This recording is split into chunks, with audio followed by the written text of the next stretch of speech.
Assalamualaikum warahmatullahi wabarakatuh. Alhamdulillahi rabbil alamin wa sallallahu wa sallam wa baraka ala abdihi wa rasulih Nabiyyina Muhammad wa ala alihi wa sahbihi ajma'in, amma ba'du.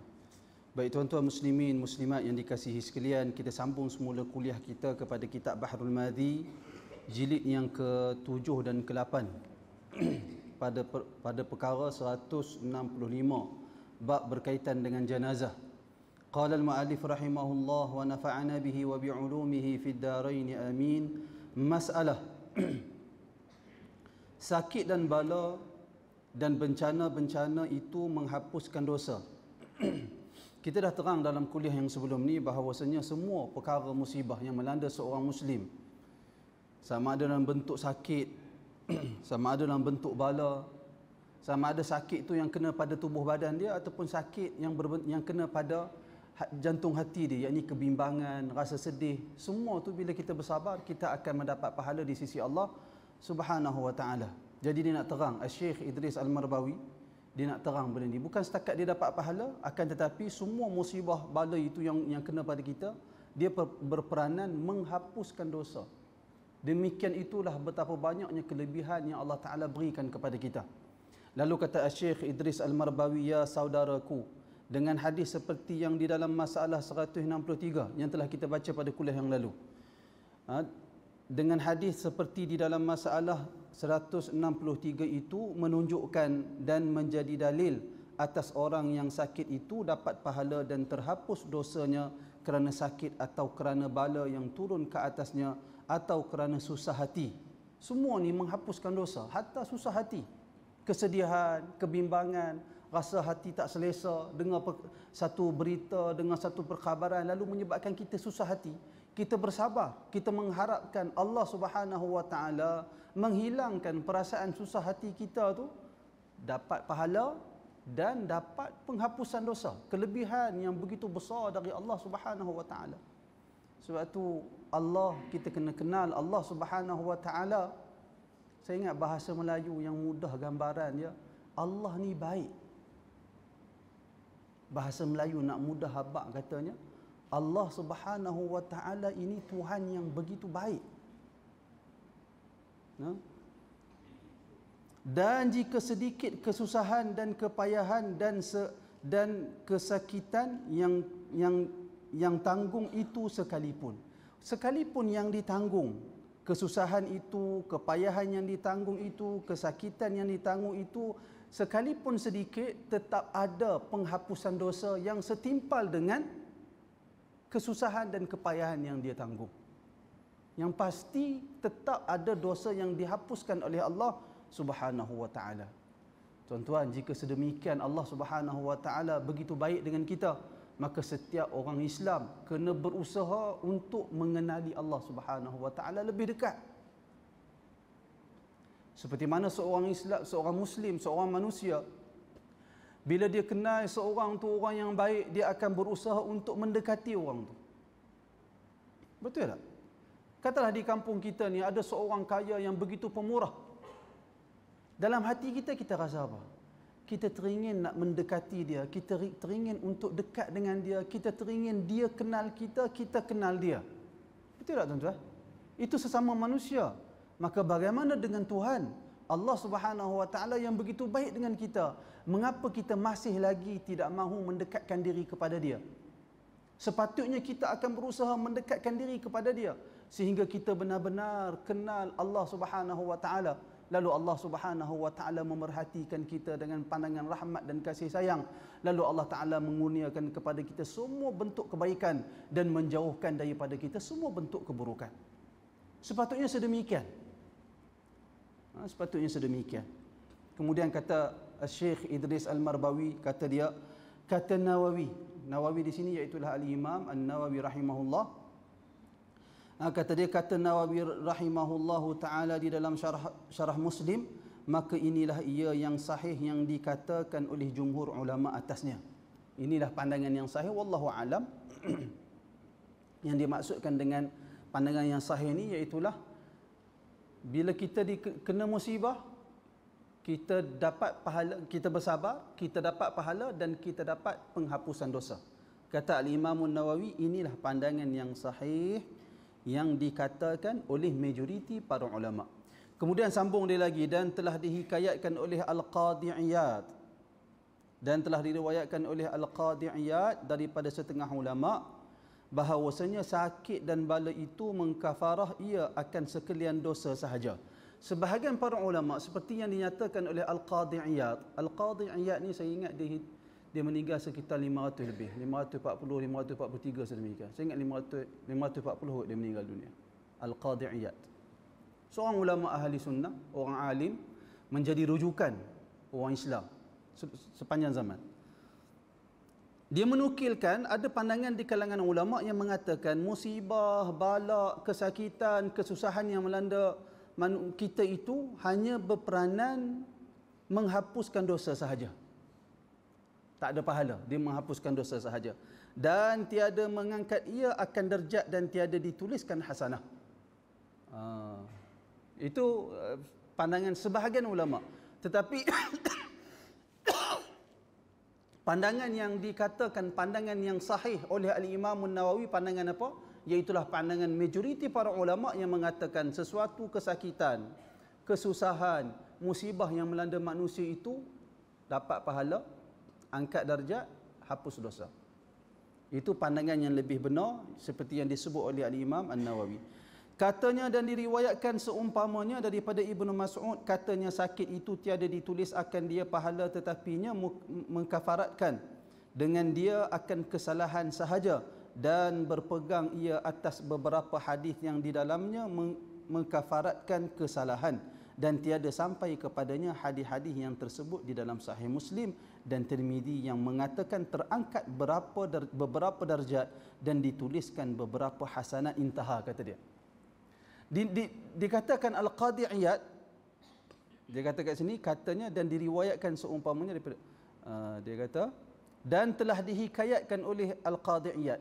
Al-Qadhi Iyad ada sebut sebahagian ulama mengatakan yang saya sebut tadi lah.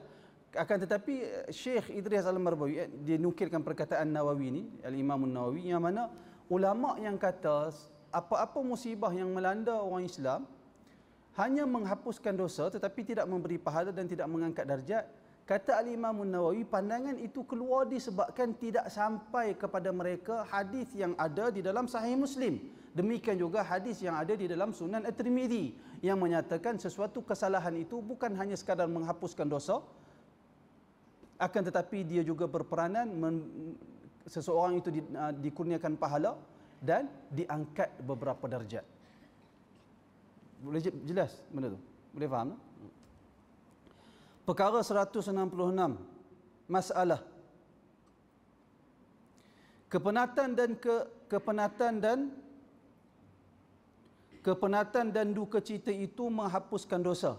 Kepenatan, penat bekerja, letih mencari rezeki, akan tetapi sabar, redha dengan kesemua keletihan dan kepenatan itu, mendapatkan pahala dan menghapuskan dosa. Lalu dia kata dekat sini, kepenatan dan duka cita itu menghapuskan dosa. Ya saudaraku, sudah diterangkan di atas tadi akan hadis yang menunjukkan sakit dan bala itu mengkafarahkan dosa dan mengangkatkan darjat. Maka sudah juga diterangkan kesusahan dan kepayahan dan kesakitan semuanya mengkafarahkan dosa.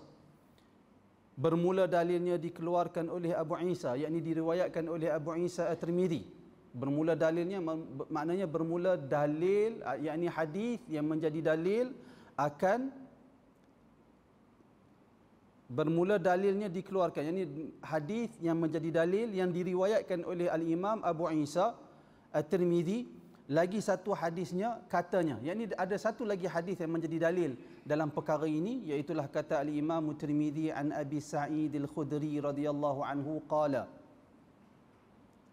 qala Rasulullah sallallahu alaihi wasallam ma min syai'in yusibul mu'min min nasabin wala hazanin wala wasabin hatta al-ham yahummuhu illa yukaffirullahu bihi anhu sayyi'atih, yang bermaksud diriwayatkan daripada seorang sahabat bagi Nabi sallallahu alaihi wasallam yang amat berhampiran dengannya, yakni dengan Nabi sallallahu alaihi wasallam. Sahabat yakni orang yang begitu dekat dengan Nabi sallallahu alaihi wasallam, orang yang begitu rapat dengan Nabi sallallahu alaihi wasallam. Maka hadis ini diriwayatkan oleh salah seorang orang yang dekat dengan Nabi, ini dia sahabat Nabi sallallahu alaihi wasallam. Namanya Abu Sa'id Al-Khudri. Nama dia Abu Sa'id Al-Khudri radhiyallahu anhu, katanya telah bersabda Rasulullah sallallahu alaihi wasallam, tiada apa suatu yang mengenai orang yang mukmin itu daripada kepenatan dan kelelahan. Dia tulis kat sini, saya ingat kelelahan kot. Tak tahulah, barangkali bahasa lama disebut kelelahan, tak tahulah. Tapi dia tulis kat sini kaf lam alif ha nun. Kelelahan. Saya ingat kelelahan kot. Sebab nasab tu kepenatan, kelelahan. Saya ingat macam itulah. Kita masalah bahasa Melayu ni DBP dia tak jadikan bahan-bahan macam ni sebagai rujukan asal bahasa.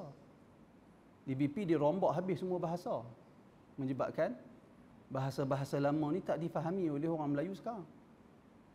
Kalau Arab, syair-syair lama, syair-syair klasik, syair-syair ketika jahiliah itu dijadikan asas dalam menyusun bahasa.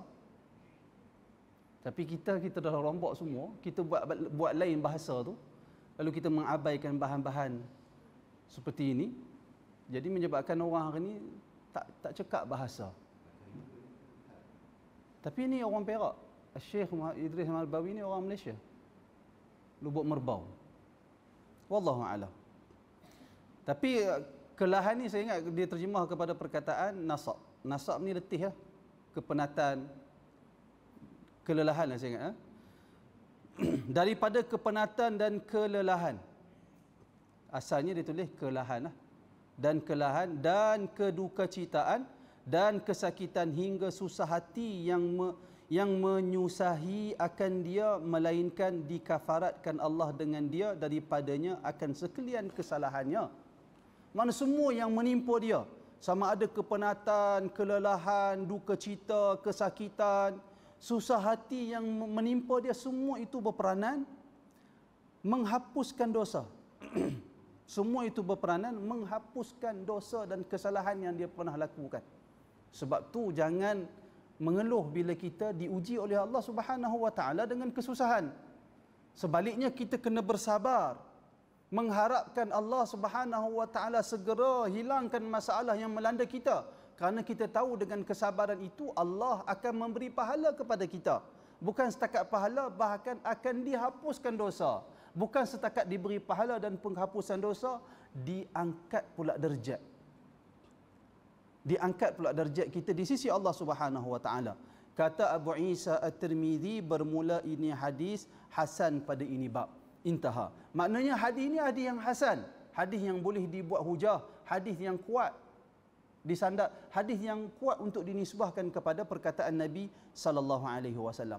Perkara 167, masalah kurniaan Allah dengan sebab bala yang diwajibnya ke atas hambanya. Semua manusia ni tuan-tuan, Muslim ke dia, non-Muslim ke dia, orang saleh ke, orang baik ke, orang jahat ke dia, semua kita akan diuji dengan kesusahan, akan diuji dengan kesedihan, akan diuji dengan kesakitan. Ada siapa-siapa hari ni tak pernah rasa sakit? Tak ada. Ada siapa-siapa di kalangan kita ni yang tak pernah ada masalah? Ada tak? Tak ada, mustahil. Tak ada. Orang semua kita akan merasai wasab, hazan, nasab, semua tu kita akan rasai. Kepenatan, kesakitan, duka cita, susah hati, masalah, semua itu ada di dalam kehidupan. Semua wajib ke atas setiap orang kena benda tu. Wajib ke atas setiap orang kena benda tu. Tapi yang hebatnya, kurniaan Allah yang kita kena tahu setelah kita sedar setiap orang akan menerima ujian, kesusahan dan segalanya itu. Setelah kita sedar perkara itu, kita kena tahu perkara yang berikutnya, iaitulah ada kurniaan Allah dengan sebab ujian yang kita mesti kena tersebut. Ada kurniaan Allah di sebaliknya. Lalu kata dia, kata Ibnul Arabi. Syekh Idris Al-Marbawi, cuba tengok tuan-tuan ulama. Cuba tengok ulama macam mana. Kata Ibnul Arabi. Ibnul Arabi ni tuan-tuan, Syekh Idris Al-Marbawi, dia kalau kita baca kitab ni, dia kuat dengan mazhab Syafi'i. Sikit-sikit dia sebut pandangan mazhab Syafi'i. Dia akan menangkan pandangan dalam mazhab Syafi'i. Tetapi dia tidak ta'assub. Cuba tengok. Ibn al-Arabi ni Al-Qadi Ibn al-Arabi Al-Maliki, ulama dari mazhab Maliki. Dia ambil juga perkataan ulama dari mazhab lain pun.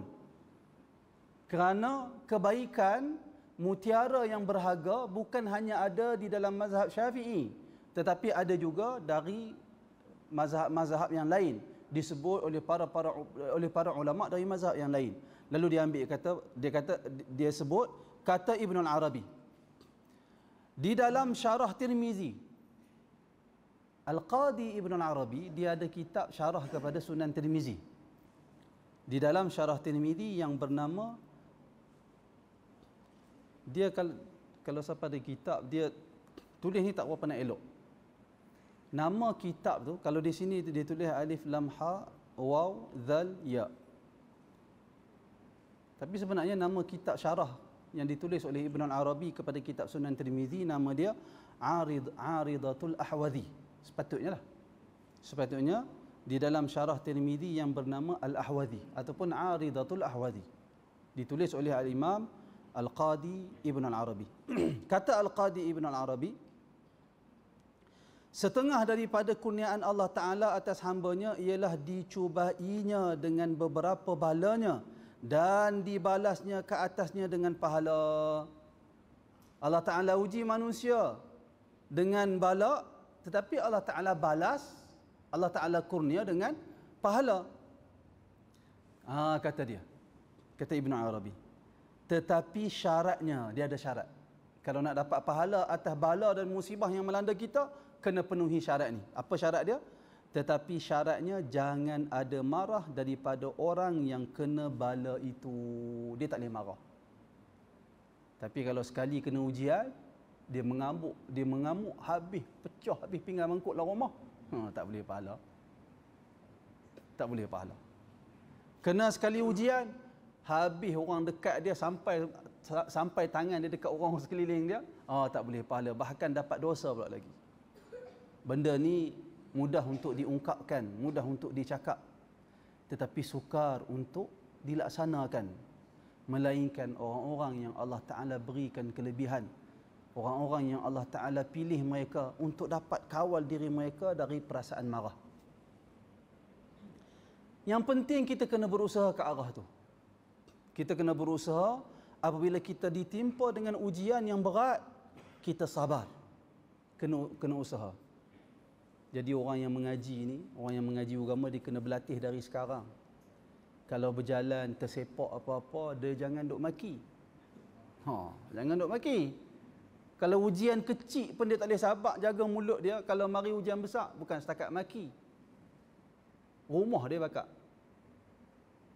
Orang ni kena berlatih dari kecil, dari masalah yang kecil sampailah masalah yang besar. Allah Ta'ala pelihara kita. Dengan syarat kita berlatih dan kita minta Allah Ta'ala tolong kita. Kita minta Allah Ta'ala tolong kita. Jangan ada marah daripada orang yang kena bala itu, dan jika bala itu sentiasa tiada disukai sekalipun kerana benci nafsu bagi kesakitan itu, masalan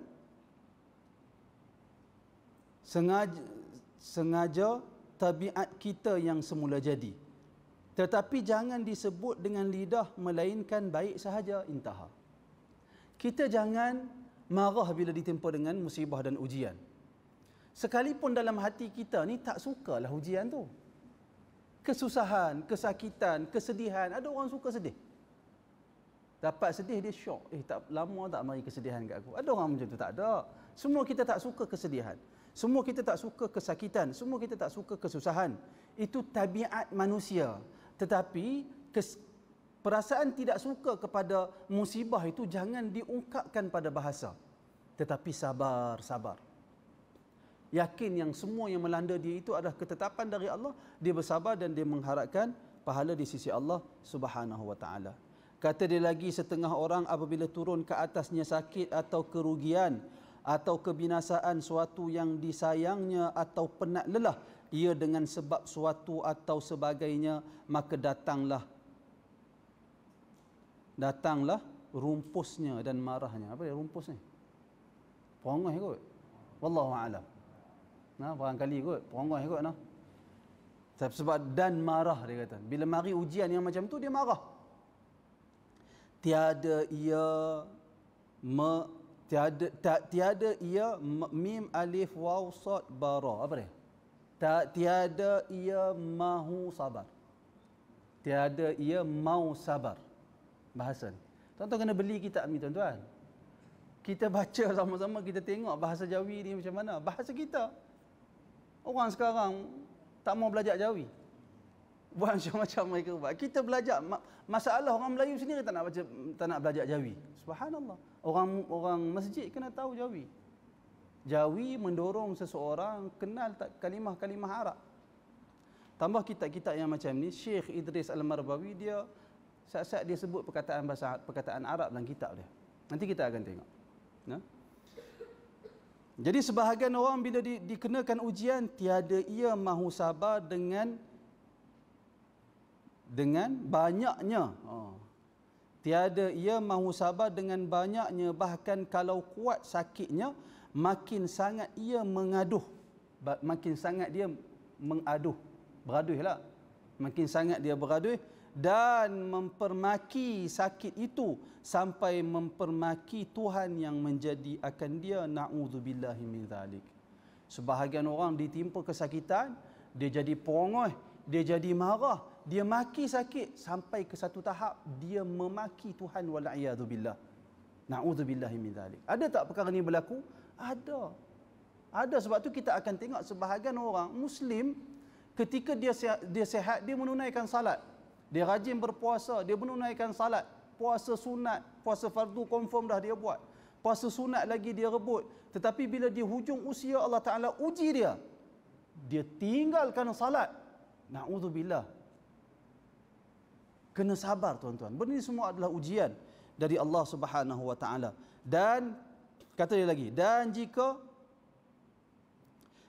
kerugian atau kebinasaan atau kematian, maka sangat-sangat dizahirkannya duka citanya, dizahirkannya duka citanya dengan menampar diri dan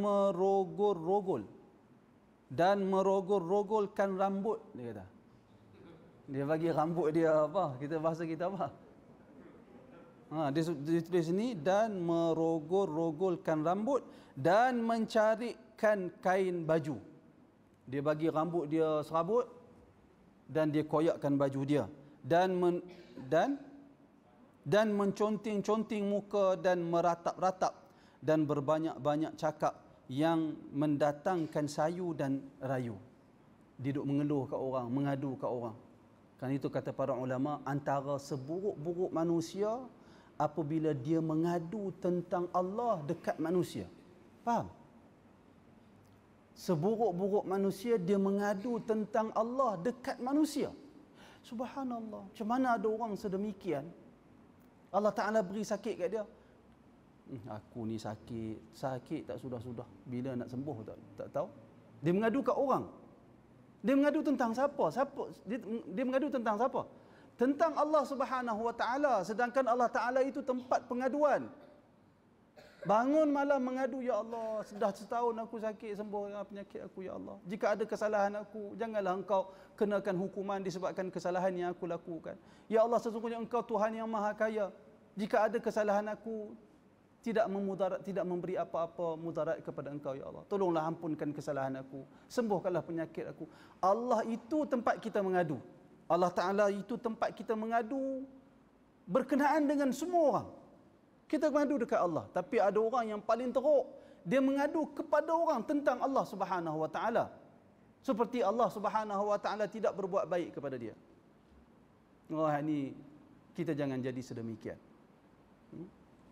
Kata dia lagi, dan ada juga terkadang yang membunuh diri dengan sebab turun bala itu, maka jikalau apa ni? Maka jikalau seorang ni, betul, ra dia hilang. Maka jikalau seorang yang kena bala itu mukmin yang menyerahkan dirinya kepada Allah Ta'ala dan takutkan azabnya, tidaklah ia marah dan keluh kesah seperti kelakuan yang disebutkan itu. Kalau seorang yang kena ujian itu adalah seorang yang mukmin, yang beriman kepada Allah, sepatutnya dia tidak keluh kesah, dia tidak marah dengan ujian yang melanda ke atas dia.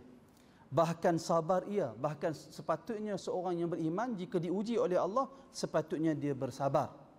Kemudian kata dia, tanggung derita ia, dan dia mampu menanggung keperitan yang melanda ke atas diri dia. Serta mencari ia akan ikhtiar bagi melepaskan daripada balanya dan duka citanya itu. Orang yang beriman bukan dia sabar, dia senyap. Dia ditimpa kesusahan, ditimpa ujian, dia sabar, dalam masa yang sama dia mencari ikhtiar, berusaha supaya keluar dari masalah yang melanda diri dia. Itu yang disuruh di dalam agama kita. Sekiranya ia sakit, berubat ia. Kalau dia kena sakit, dia pergi cari ubat. Berubat ia. Ataupun ia diam dengan menyerahkan diri kepada Allah yang dialah menyakitkan dan menyembuhkan. Ataupun katalah tak boleh nak pergi cari ubat, tak tahu dah cari habis, tak sembuh-sembuh juga. Apa yang kita kena buat? Diam, harapkan kesembuhan datang dari Allah Subhanahu Wa Taala, kerana yang menetapkan sesuatu kesakitan, yang menetapkan kesembuhan tidak ada lain melainkan Allah Subhanahu Wa Taala. Menyakitkan dan menyembuhkan, dan jika sekiranya ia kerugian dan kebinasaan, mencari ia akan apakah suatu yang dapat melipurkan duka cita kerana rugi dan binasa itu, dengan membanyak-banyakkan sembahyangkah?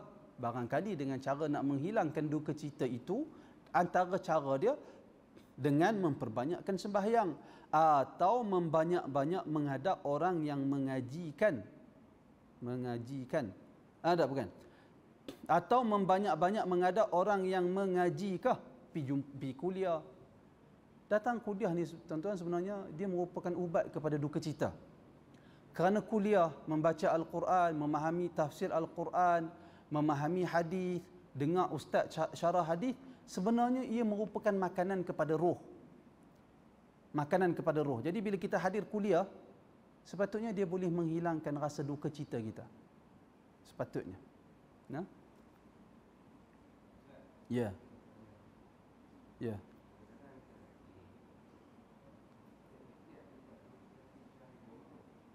Ya.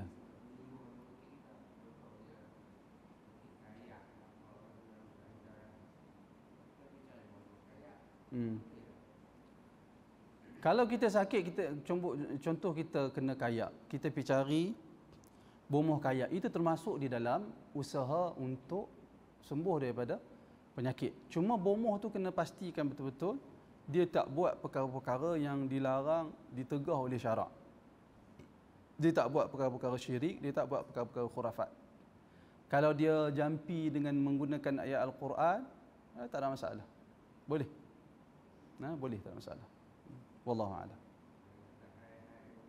Kalau hai-hai itu confirm tak boleh. Kalau dia hai-hai siap dengan jamu sekali, sebelum mai ni bawa sembelih ayam jantan warna putih, dia kata. Bawa mai siap dengan pulut kuning lagi.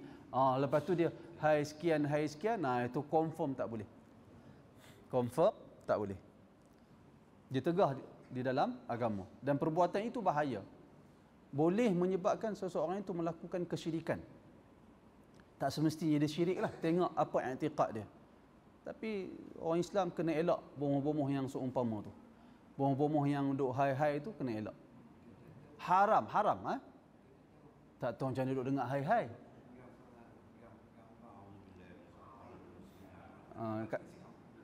Sengap tu tak boleh. Itu kita kena habaq dekat bomoh ni. Kalau dia nak menjampi, dia kena kuatkan bacaan. Salah satu syarat menjampi dengan Al-Quran, dia kena kuatkan bacaan. Dia kena kuatkan bacaan. Ya.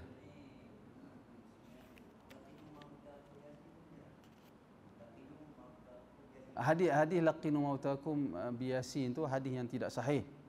Hadis yang tak sahih. Tapi itu nanti kita akan masuk tentang orang nazak. Sekarang ni kita tengah bercakap tentang sakit yang menimpa seseorang. Boleh nak? Tapi tuan-tuan tengoklah, kalau hey tu kadang-kadang barangkali orang Melayu dia kata hey Allah, adakah? Ya Allah tu diganti dengan hey, ada? Kalau dia seru Allah tak apalah. Tapi kalau dia seru makhluk, syaitan dan seumpamanya, maka haram kita pergi jumpa bomoh yang seumpama. Paling ringan hukum dia haram, dosa besar. Paling ringan hukum dia. Dia tak pergi ke dosa kecil. Dia dosa besar. Kalau kita pergi jumpa bomoh yang minta bantuan daripada jin dan syaitan. Kemudian kata dia lagi, atau membaca Quran dengan tafahum dan tadabburkah, ataupun dengan cara kita membaca Al-Quran memerhatikan isu kandungan dia. Kerana dengan memerhatikan bacaan Al-Quran, maksud yang Allah Ta'ala firmankan, dia memberi ketenangan kepada jiwa. Kemudian dia kata, atau membaca hadis dan hikayat orang-orang yang salihin, atau memegang apa-apa kerja yang boleh melipurkan hati, barangkali menghiburkan hati, dan sebenar-benar serahkan diri kepada Tuhan dan tanggung reda apa yang diletakkan Allah, kerana tiada sesuatu yang dijadikan Allah Ta'ala ke atas seorang itu melainkan ada hikmahnya. Apa sahaja yang menimpa kita, kesusahan, kesedihan, kesakitan, semua tu Allah Ta'ala berikan kepada kita, ada hikmah, kebijaksanaan Allah Ta'ala dalam menentukan semua perkara itu pada kita. Maka reda, harapkan kebaikan dari Allah Subhanahu wa Ta'ala. Maka orang yang sabar itulah dapat pahala dan dapat darjat dan hapus kesalahan daripada Allah pada waktu turun balanya. Sabar ketika turun bala, kelebihan dia dapat pahala, hapus dosa, ditinggikan darjat. 3 kelebihan dapat dengan satu ujian yang Allah Ta'ala berikan kepada kita. Dan cubaan dan ujiannya, ketika cubaan dan ujian itu turun, dia dapat pahala. Seperti di dalam hadis pada masalah 163 dan 166 tadi. Perkara 168, masalah kafaratkan kesalahan itu bagaimana keterangannya. Kita sebut tadi, bila kita ditimpa ujian, kesedihan, kesusahan, dia berperanan kafarahkan dosa, menghapuskan dosa. Sekarang ni Idris Al-Marbawi dia nak tanya bagaimana bentuk keterangan kafarah dosa itu. Bagaimana bentuk penghapusan dosa. Tuan-tuan, benda ni tuan-tuan kena faham, dengar elok-elok sehingga kita merasai betapa baiknya Allah Subhanahu wa Ta'ala. Dengar ni kata Syekh Idris Al-Marbawi. Kata Ibnul Arabi. Dia ambil perkataan Al-Qadi Ibnul Arabi. Kata Ibnul Arabi rahimahullahu ta'ala, apabila kesakitan dan seumpamanya itu mengkafarahkan kesalahan, maka hanya saja ia mengkafarahkan setengahnya, dan iaitu 1/10. Saya ni nak faham ni, tadi kat rumah yang jenuh nak baca faham. Cuba tuan-tuan tengok apa dia kata. Kata Ibnul Arabi rahimahullah, apabila kesakitan dan seumpamanya itu mengkafarahkan kesalahan, maka hanya saja ia mengkafarahkan setengahnya, dan iaitu 1/10.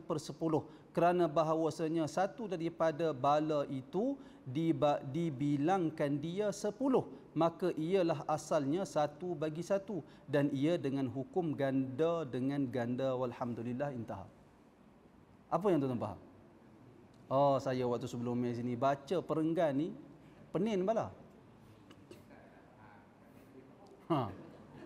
Penat saya nak faham. Tapi alhamdulillah dia sebut kitab sebelum ni dia sebut kitab apa? Aridatul Ahwazi. Kitab syarah kepada Sunan At-Tirmizi oleh Al-Qadi Ibn Al-Arabi. Jadi saya cuba saya mau. Alhamdulillah jumpa dalam jilid 4 kitab Aridatul Ahwazi. Saya ingat dalam muka surat 108 lebih kurang macam tu, ataupun 118. Bila kita baca teks Arab tu baru kita faham.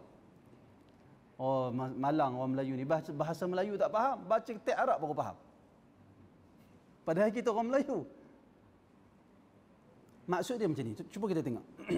Apabila kesakitan dan seumpamanya itu mengkafarahkan kesalahan, maka hanya saja ia mengkafarahkan setengahnya. Tuan-tuan, kesakitan yang melanda kita, kita dituntut untuk bersabar. Bersabar itu satu ketaatan ke? Tidak. Bersabar itu satu ketaatan. Betul tak? Jadi apabila satu kesakitan yang melanda kita, kita bersabar bermakna kita melakukan amalan saleh. Kita melakukan satu amalan ketaatan. Maka al-hasanatu bi'ashri amthaliha.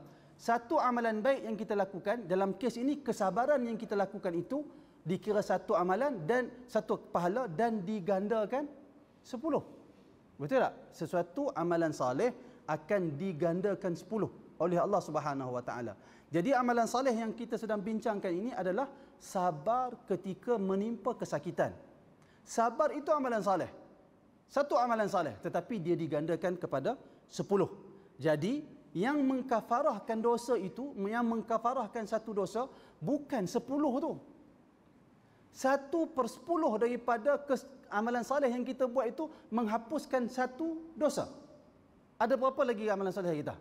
Ada 9 lagi dengan satu kesabaran atas kesakitan, satu kesakitan yang melanda kita. Faham tak? Itu maksud dia. Dan iaitu 1/10. 1/10 daripada kesabaran, pahala kesabaran itu menghapuskan satu dosa. Ada baki lagi 9 pahala kat kita. 9 pahala kat kita. Kerana bahawasanya satu daripada bala itu dibilangkan dia 10. Satu bala yang melanda kita, kita sabar, maka pahala kita memperolehi 10. Maka inilah asalnya 1/1. Yakni satu pahala menghapuskan satu dosa. Sekarang kita bukan ada satu pahala dengan kesabaran tersebut. Kita ada 10 pahala. Itu maksud dia. Dan ia dengan hukum ganda, dia dengan hukum ganda dengan ganda. Kerana dia berdasarkan kaedah di dalam pemberian pahala oleh Allah, iaitulah satu kebaikan digandakan menjadi 10. Kemudian dia kata alhamdulillah, segala pujian milik Allah Subhanahu wa taala. Demikianlah Allah Subhanahu wa taala mengurniakan kelebihan dan kebaikan kepada kita semua. Satu musibah kita sabar, kita bukan dapat satu pahala tetapi dapat 10 pahala. Dan kita bakal diampunkan bukan satu dosa tetapi 10 dosa diampunkan. Kerana itu tuan-tuan tengok di dalam hadis yang khatib selalu baca dalam khutbah Jumaat, man salla, hadis Nabi sallallahu alaihi wasallam, man salla alayya wa marratan ataupun wahidah, sesiapa yang berselawat ke atas aku sekali, sallallahu alaihi biha ashra, Allah Taala akan selawat ke atas dia 10 kali. Sebab apa 10 kali? Kerana satu selawat yang dia baca, yang kita baca untuk Nabi, diberi gandaan seperti 10 selawat kita baca. Lalu balas dia dengan 10 selawat dari Allah Subhanahu wa taala. Kemudian wa hatta anhu 10 khati'at, dan dihapuskan dari dia 10 kesalahan. Sebab apa 10 kesalahan? Kerana satu selawat yang kita baca, pada zahirnya kita baca satu selawat, tetapi pahala yang kita terima adalah seperti membaca 10 selawat. Kerana maka balasan yang setimpal dengan 10 selawat itu dihapuskan 10 kesalahan. Diselawatkan oleh Allah ke atas kita sebanyak 10 kali selawat. Maka basic yang sama kita faham perkara ni.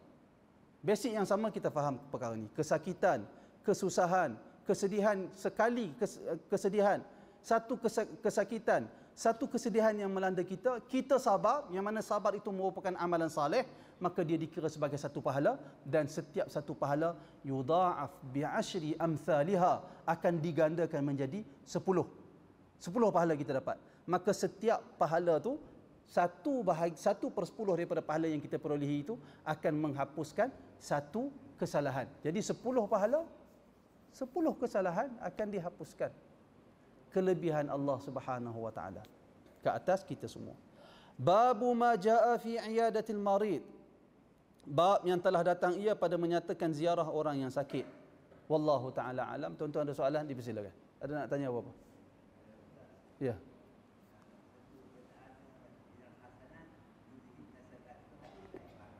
Sekali lagi macam mana perkataan? Innal hasanat yudhhibna sayyi'at, ayat Quran. Ayat Quran, innal hasanatu yudhhibna sayyi'at. Kebaikan-kebaikan itu menghilangkan keburukan, dosa. Pahala itu menghapuskan dosa. Wallahu a'lam. Ada soalan lain? Kalau kita baca ni masuk tajuk baru, dia panjang sikit. Ada soalan lain?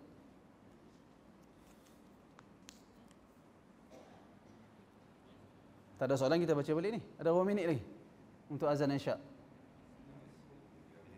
3 minit lagi. Ada soalan lain?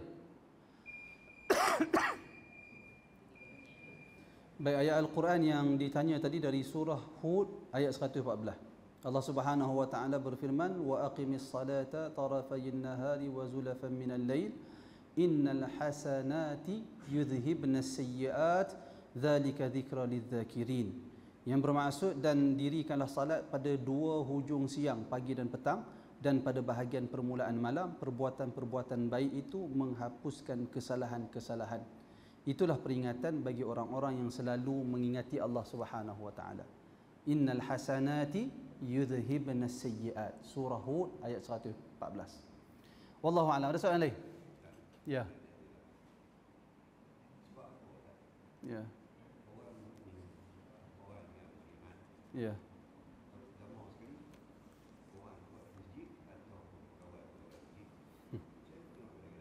Ya.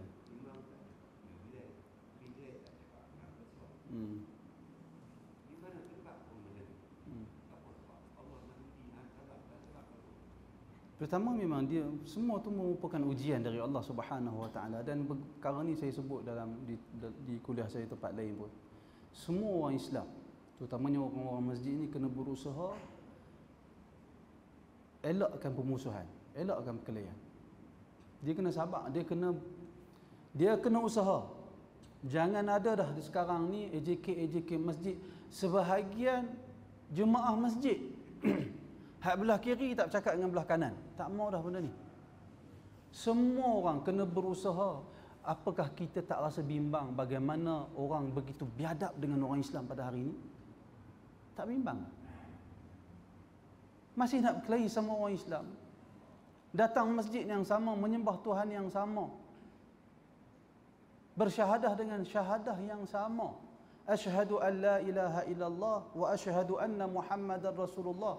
Itulah syahadah yang diucapkan oleh Pak Mat, itulah syahadah yang diucapkan oleh Pak Abu, itulah syahadah yang diucapkan oleh Pak Lang, itulah syahadah yang diucapkan oleh Pak Cik, segala macam. Semua orang Islam mengucapkan syahadah yang sama, menyembah Tuhan yang satu, mengikut Nabi yang satu. Berhenti. Niatkan.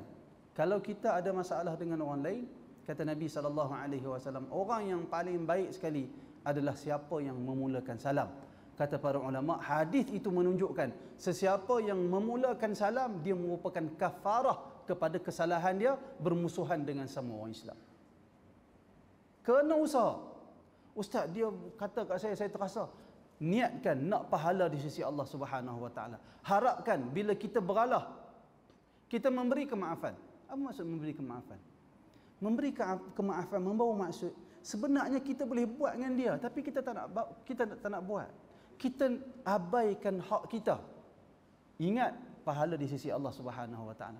Kita harap kita jumpa Allah dengan orang kita memberi kemaafan kepada dia, maka kita mengharapkan Allah lebih pemaaf dari kita. Jika kita mampu memberi kemaafan kepada manusia, maka kita mengharapkan Allah memberi kemaafan kepada kita. Lebih besar kemaafan yang Allah Ta'ala berikan atas kesalahan-kesalahan kita. Apakah mustahil Allah Subhanahu wa Ta'ala telah memberi kemaafan kepada seorang wanita pelacur hanya kerana sifat belas dia kepada seekor anjing? Allah maafkan dia, masukkan dia ke dalam syurga. Apakah mustahil untuk Allah Ta'ala maafkan semua kesalahan kita? Adakah kita buat dosa ni lebih besar daripada orang perempuan hak pelacur tu? Adakah orang masjid ni buat dosa lebih besar daripada kesalahan perempuan pelacur? Adakah? Insya-Allah tak ada. Kalau perempuan pelacur Allah Ta'ala boleh maafkan dia dan masukkan dia ke dalam syurga, takkanlah kita memaafkan orang lain kerana mengharapkan balasan dari Allah. Apakah mustahil Allah Ta'ala akan hapuskan semua kesalahan kita disebabkan kesungguhan kita hendakkan ganjaran dari Allah Subhanahu wa Ta'ala? Tuan-tuan, Allah memberi pahala kepada kita dengan apa yang ada di dalam jantung hati kita. Bagaimana bersungguhnya kita mendapat kelebihan Allah. Allah Ta'ala beri apa yang kita nak. Baik sangka dengan Allah Ta'ala, benar-benar mengharapkan kelebihan dari Allah Ta'ala, pasti Allah Ta'ala seperti yang kita sangka. Inni 'inda dhanni 'abdi bi, aku bersama dengan sangkaan hamba aku terhadap aku. Allah Subhanahu wa Ta'ala, dia nak beri kat kita semua yang dia beri itu tidak ada nilai di sisi dia. Minta sungguh-sungguh, harap sungguh-sungguh dari Allah. Kita mati, kita jumpa Allah, kita akan tengok Allah Ta'ala seperti yang kita sangka. Wallahu a'lam. Ada soalan lain? Ya.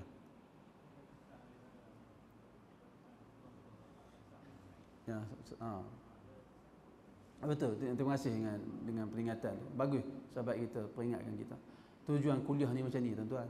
Tujuan kuliah ni sama-sama saling ingat memperingatkan. Antara perkara yang boleh mengelak daripada permusuhan, antara perkara yang boleh mengelak daripada tafarruq al-qulub,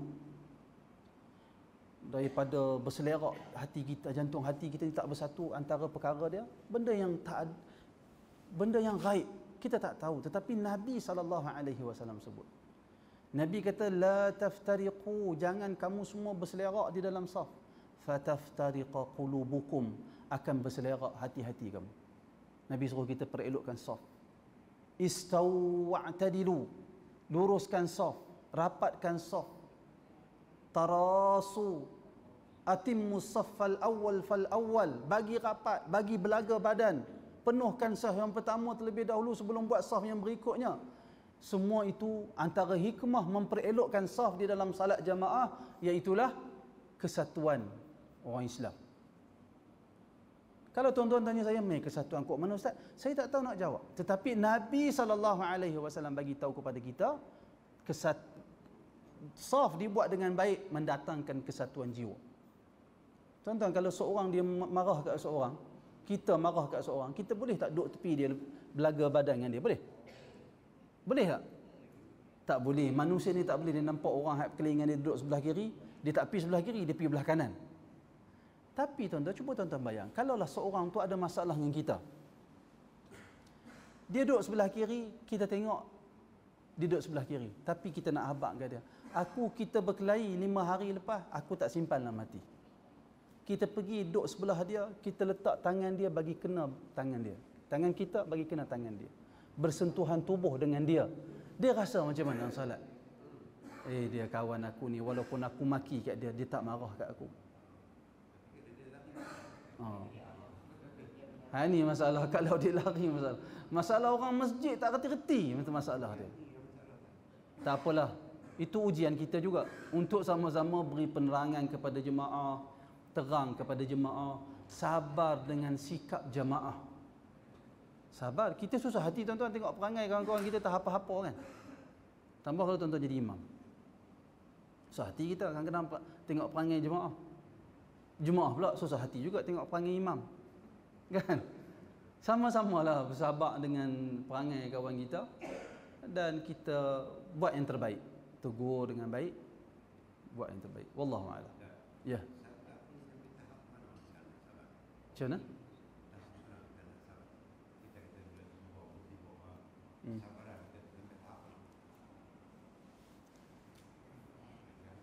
Payah nak jawab soalan tu. Sabar sampai tahap mana? Sebagai contoh Ha. kalau kawan maki kita jawab kawan tinggalkan takkan ada kawan juga orang tak betul tak. Sabar yang menatijahkan kebaikan. Sabar yang menatijahkan kebaikan. Tapi kalau kita sabar orang tu, kita sabar, dia lagi buat kat kita, itu tak boleh lah. Itu buat sesuatu sehingga dia tak lakukan perkara tersebut. Bukan orang Islam duk lemah, orang katuk kita, katuk lagi. Hang katuk sekali, bagi cukup 3 kali. Bukan itulah. Bukan itu. Agama suruh kita jaga maruah, agama suruh kita mempertahankan diri. Semua Allah Ta'ala menciptakan kita dalam keadaan mulia. Lalu kita tak suka orang buat kita lebih kurang. Tapi apa pun dalam semua keadaan, tujuan kita nakkan kebaikan. Wallahu a'lam. Ada soalan lain?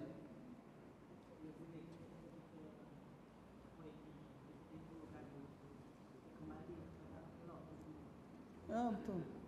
Betul lah, memang semua kena kembali kepada akhlak Rasulullah sallallahu alaihi wasallam. Dan yang dikatakan sunnah itu termasuklah akhlak. Yang dikatakan sunnah Nabi yang kita dituntut untuk mengikutinya adalah termasuk akhlak. Yang antara yang memberatkan timbangan di akhirat kelak adalah husnul khuluq. Antara yang menyebabkan berat timbangan pahala kita di akhirat kelak adalah husnul khuluq, akhlak yang baik. Kerana akhlak yang baik ini sukar dilakukan, pahala dia besar di akhirat kelak. Sama-sama kita memperelokkan akhlak. Wallahu a'lam. Ada lagi soalan? Ya, last kot, last ha.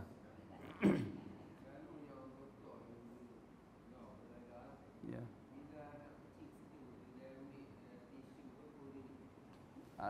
Anak kecil sedu dia ambil tisu bawa kat dahi. Boleh tak boleh?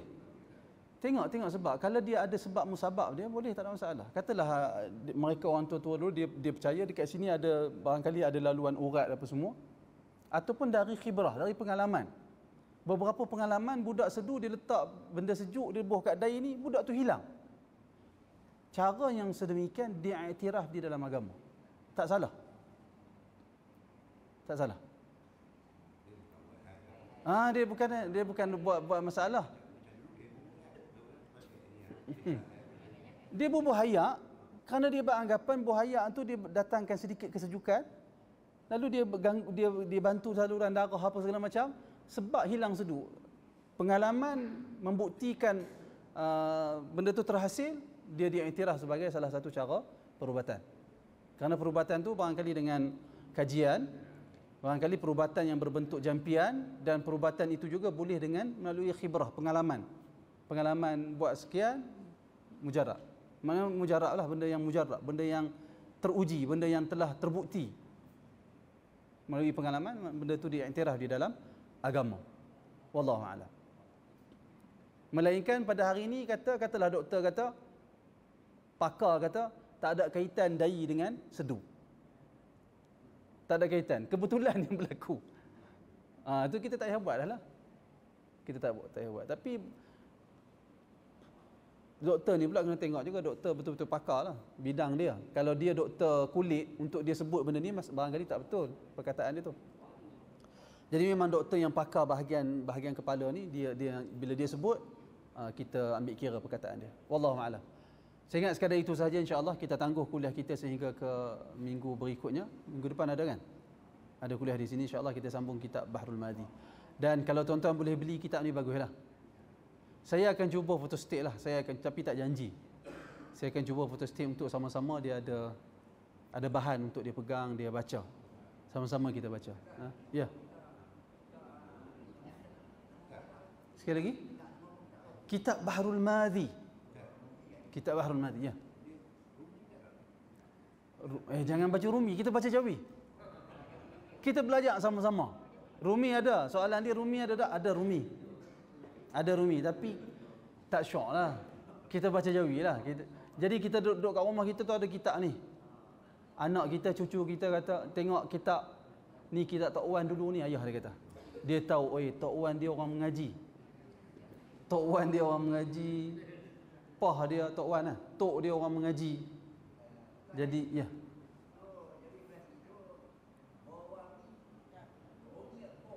Macam mana sekali lagi? Tu bumi. Nanti kita baca hak Jawi. Nanti tengok bunyi bawah mim, bunyi bom ke bunyi bumi. Nanti kita semua orang beli. Pak Haji kena beli. Tengok bawah mim bunyi bom ke bunyi bumi. InsyaAllah nah. InsyaAllah saya ingat sekadar itu saja pada malam ini. InsyaAllah kita tangguh sehingga kuliah akan datang. Aqulu qawli hadha wa astaghfirullahal azim li wa lakum. Assalamualaikum warahmatullahi wabarakatuh.